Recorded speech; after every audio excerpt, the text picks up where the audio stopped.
Allez les amis, on est parti pour voir des compétences qui commencent à être un petit peu techniques. Comment est-ce que je fais pour linéariser cosinus de 2a, c'est-à-dire exprimer cosinus de 2a en fonction de cosinus de a et de sinus de a. Vous allez voir, c'est très simple. On se fait ça tout de suite.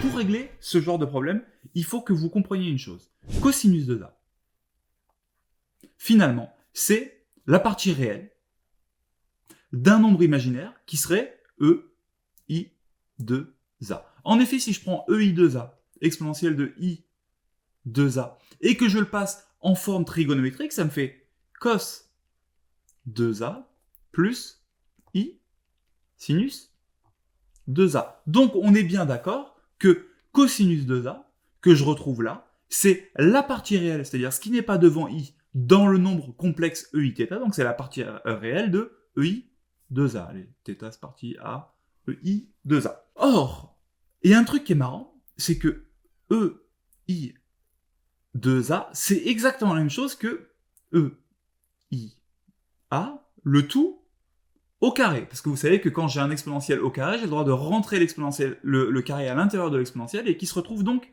ici. Et du coup, c'est intéressant pour nous parce que ce qui nous intéresse, c'est-à-dire la partie réelle de EI2A, c'est aussi la partie réelle de EIA au carré. Maintenant, développons rapidement EIA au carré. EIA au carré, ça me fait cosinus θ plus I. Ah là là, cosinus A évidemment. Hein.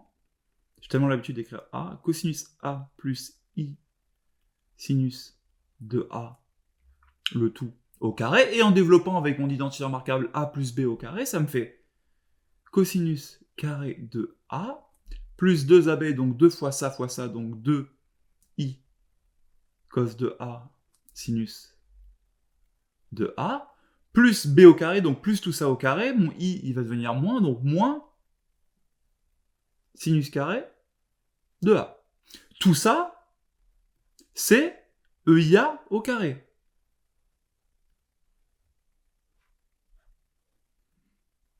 Or, moi j'ai montré que la partie réelle de EI2A, donc le cosinus qui m'intéresse, c'était la même que la partie réelle que EIA au carré. Autrement dit, ce nombre-là, c'est-à-dire cosinus 2A, c'est la même chose que la partie réelle de cet objet-là. Oui, mais la partie réelle de cet objet-là, si je la trie, ça me fait cos carré de A moins sinus carré de A plus 2I cos A sinus A. Sa partie réelle, c'est ce bout-là. Je répète, vu que la partie réelle de EI2A, c'est-à-dire cos 2A, c'est la même chose que la partie réelle de EIA carré, vu que EI2A égale EIA carré, alors mon cosinus 2A, c'est la même chose que ça.